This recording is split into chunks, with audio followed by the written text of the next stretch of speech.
दर्शक बंधु ईएमआरएस बा एकलव्य मॉडल रेसिडेंशियल स्कूल उभय मेल एवं फीमेल मानक पई 635 गोटी वार्डन वैकेंसी पई नोटिफिकेशन जारी करिछि बा बाहर करिछि।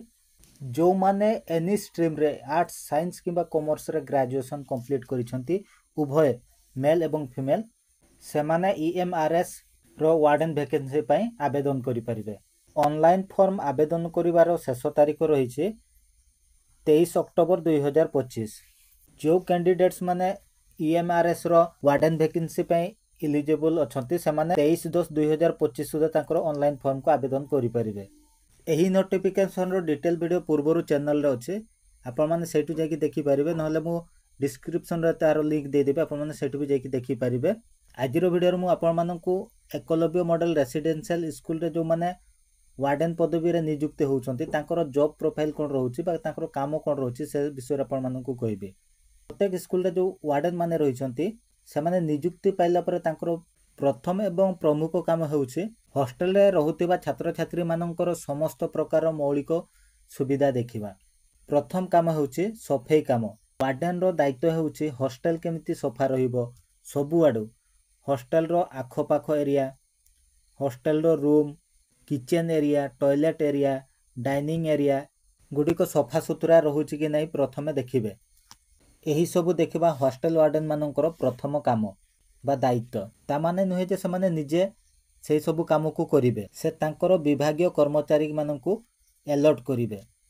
एहा व्यतीत हॉस्टल रो छात्र छात्री माननकु नेकी भी सफाई कार्य निजे करि परिवे। तापर सबुठारो इंपोर्टेंट काम हेउछि बिजुली व्यवस्था।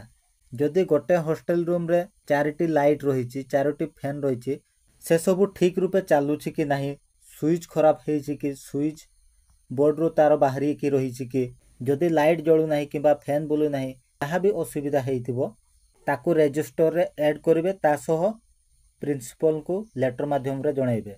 एहा व्यतीत हॉस्टल रो चारि कोण रात्रे कोठी भी जेमिति अंधार न रहू, कोनोसी भी जगह सेति प्रति ध्यान देबे।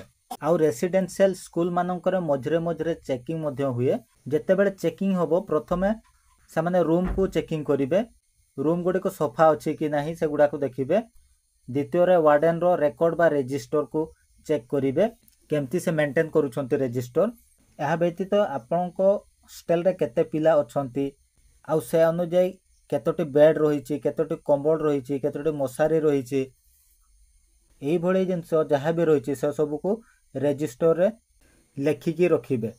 एही सबु जिंस गुडी को मधुर किछि जदि कम पड़ी जाउछि तेबे ताकू लेटर माध्यम रे प्रिंसिपल को जणाइबे। आपणकर काम हैला केवल प्रिंसिपल को इन्फॉर्म करिबा, से सबु जिंस को जोगाइबा दायित्व होछि प्रिंसिपलंकर।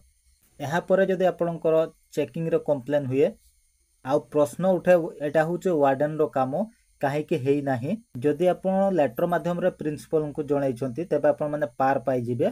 तापर हॉस्टल रे रहितबा छात्र छात्री मानकर सेफ्टी, रूम रो कबाट झरका गुडा को ठीक अछि कि नाही, जदि कोटा खराब हे जाय जे लागू नाही से गुडा को रिपेयर करैबे। निजे तो करिवे नाही, आपण माने कोन करबे लेटर माध्यम रे प्रिंसिपल को जणाइबे, व्यवस्था से करिवे। साधारणतः मैक्सिमम हॉस्टल गुडा को कोन वे खाइबा भलो रोषे हेई न थाए, एहार भी से माने ध्यान रखिबे। तापर पिला माने केमति प्रत्येक दिन ठीक समय रे निदरो उठिबे, आउ टाइम रे जायकी सोइबे, सोइला परे लाइट बंद हेउछि कि नाही ताकू देखिबे। पाचेरी रो मेन गेट बंद हेउछि कि नाही, ताला मारा हेउछि कि नाही, एमिति आउरी छोट छोट बहुत काम रही थाए। एही सब काम को वार्ड माने तदारक करबा दरकार। मोटा मोटी जदि बुझिया पई चेष्टा करबा, से हॉस्टल रे जेतिकी भी छात्र छात्री रहिछंती समस्तंकर दायित्व से वार्डन उपरे ही रही थाए। आशा करबे आजिरो इन्फॉर्मेशन टे आपण मानकु भलो लागिथिबो। आउ आपण माने को डिस्ट्रो वीडियो टिको देखुछंती तळे थिबा कमेंट बॉक्स रे कमेंट करिके लिखिबे। आउ चैनल जदि नुआ अछंती तबे वीडियो को लाइक करबा सहित चैनल को भी सब्सक्राइब कर देबे। पुणी देखा हेबो एमिति आउरी एको नुआ एवं फ्रेश वीडियो रे। धन्यवाद।